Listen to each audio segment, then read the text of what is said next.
Super perfect classes में। तो आज मैं टर्म टू का सिलेबस क्लास 11 का दिखाने वाला हूँ, तो वीडियो को अंत तक जरूर देखना। तो पहला हिंदी कोर का देखते हैं। आपका दिया रहेगा शेखर जोशी का गलता लोहा, फर्स्ट पार्ट है, और उसके बाद दूसरा पार्ट पढ़ने पड़ेगा स्पर्धी में बारिश और मुन्नू भंडारी का रजनी, और जवाहरलाल को भारत माता, और त्रिलोचन का चंपा काले काले अक्षर नहीं चिन्हती। तो काजल है अगला, और आओ मिलकर बचाएं, और बेबी हलदार का ओलो अंधारी। इसके बाद है पत्र लेखन, निबंध लेखन, रिपोर्ट और पत्रकारिता और उसके भेद और समाचार, अपठित गद्यांश और पद्यांश दिया रहेगा। और हिंदी कोर का ये हुआ। अगला आते हैं हिंदी इलेक्टिव का। हिंदी इलेक्टिव में आपका है ज्योतिबा फुले,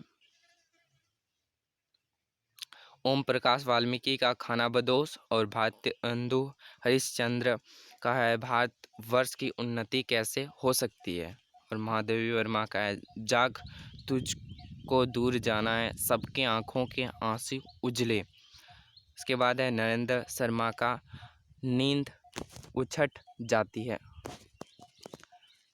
इसके बाद है बादल को घेरते देखा है, घर में वापसी, और हुसैन की कहानी अपनी ज़बानी, बड़ौदा का बोर्डिंग स्कूल, रानीपुर बाजार। पत्र लेखन, इसके बाद निबंध लेखन है, रिपोर्ट है, पत्रकारिता और उसके भेद और समाचार, अपठित गद्यांश और पद्यांश। ये है साइंस वालों के लिए। सॉरी, मैंने पहले नहीं बताया, ये है साइंस वालों के लिए। साइंस का क्या बोलते हैं, साइंस का टर्म 2 का सिलेबस है।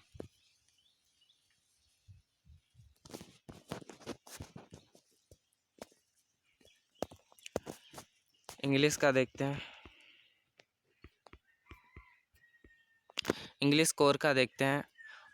The ailing planet, the green movement role. इसके बाद है द ब्राउनिंग वर्सन। इसके बाद है सिल्क रोड। इसके बाद है childhood father of son, Albert Einstein at school, birth और राइटिंग, शॉर्ट कॉम्पोजिशन और note making and summary writing, letters writing, report writing, notice और रीडिंग कम्प्रीहेंशन।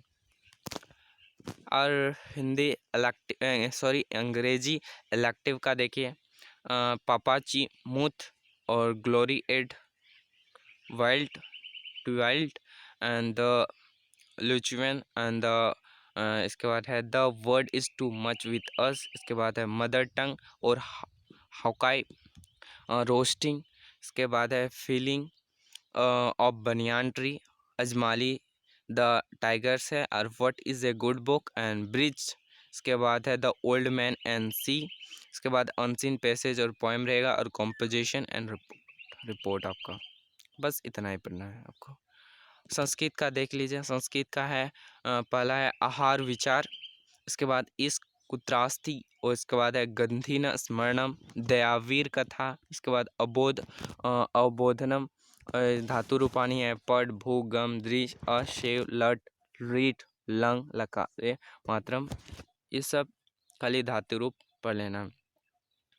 कारक का है उपपद विभक्ति में द्वितीय तृतीय और चतुर्थी के चयनित नियम, और पत्रम और प्रार्थना पत्र पढ़ लेना है। इसके बाद है शब्द सूचियाँ, साहस्यन, रक्त स्थान पूर्ति। इसके बाद शक्ति साहित्य परिचय, गद्यम पद्यम नाटकम चौपक्यम। आपको 11 का गणित देखिए। पहला है परमुलेटेशंस एंड कॉम्बिनेशंस। इसके बाद है सीक्वेंस एंड सीरीज है। इसके बाद है स्ट्रेंथ लाइन। इसके बाद है कॉनिक सेक्शन। इसके बाद है introduction to the 3 dimensional geometry. इसके बाद है प्रोबेबिलिटी। 1 2 3 4 आपका कुल मिलाकर 6 चैप्टर आपको मैथ में पढ़ना पड़ेगा। देखते हैं फिजिक्स का। फिजिक्स में आपको पढ़ना पड़ेगा ग्रेविटेशनल पढ़ना, गुरुत्व बल। उसके बाद है दूसरा मैकेनिकल प्रॉपर्टी ऑफ सॉलिड्स। उसके बाद है थर्मल प्रॉपर्टीज ऑफ मेटल्स। उसके बाद है mechanical properties of fluids and thermodynamics पढ़ना है। इसके बाद है सिक्लेशंस पढ़ना है, वेव्स। केमिस्ट्री में देख लीजिए, केमिस्ट्री में आपका पढ़ा है chemical bonding and molecular structure. उसके बाद थर्मोडायनामिक्स। उसके बाद है इक्विलिब्रियम। इसके बाद है रेडॉक्स रिएक्शन और सम पी ब्लॉक एलिमेंट्स और हाइड्रोकार्बन्स को इतना पढ़ लेना है। बायोलॉजी का देखते हैं। बायोलॉजी में आपको पढ़ना पड़ेगा respiration in plants growth of development. इसके बाद है डाइजेशन एंड अब्जॉर्प्शन। इसके बाद है breathing and exchange of gases. इसके बाद है बॉडी फ्लूइड्स एंड सर्कुलेशंस। इसके बाद पढ़ना पड़ेगा excretory product and their eliminations. इसके बाद पढ़ना पड़ेगा locomotions and movement, locomotion and movement sorry. The चौथा 8वां पढ़ना पड़ेगा chemical coordination and integration. History का देख लीजिए। हिस्ट्री में पढ़ना पड़ेगा बदलती हुई सांस्कृतिक परंपराएं। इसके बाद है सांस्कृतिक का टकराव। इसके बाद है औद्योगिक क्रांति। इसके बाद आप लोगों को पढ़ना पड़ेगा आधुनिकीकरण के रास्ते। ज्योग्राफी में देखिए क्या क्या पढ़ना पड़ेगा। पहला पढ़ना पड़ेगा महासागरीय जल। इसके बाद महासागरीय जल संचलन। दूसरा पढ़ना पड़ेगा पृथ्वी का जीवन। इसका अगला पढ़ना पड़ेगा भारत स्थिति। 5वां पढ़ना पड़ेगा आपका संरचना तथा भू आकृति विज्ञान। इसके बाद अपवा, जलवायु और मृदा। इतना ही बस आपको 8 चैप्टर कर लेना है। प्रायोगिक कार्य आपका रहेगा अक्षांश और दिशांतर और समय और सुदूर संवेदन का परिचय आपका दिया रहेगा। अर्थशास्त्र के लिए देखते हैं इकोनॉमिक्स के बारे में। सांख्यिकी उपकरण और प्रस्तुतिकरण करना पड़ेगा। अर्थशास्त्र में परियोजना का निर्माण। इसके बाद है भारतीय अर्थव्यवस्था की वर्तमान चुनौतियाँ। इसके बाद आपको पड़ेगा भारत और इसके पड़ोसी देशों के तुलनात्मक विकास और अनुभव। इसके बाद अकाउंट्री जो दिया रहेगा आपको ये सब कर लेना है और लास्ट में बिजनेस स्टडी का रहेगा, आपको ये सब कर लेना है।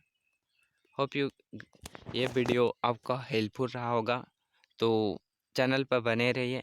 इसलिए चैनल को जोर से लाइक शेयर और सब्सक्राइब कर दिया। Thank you.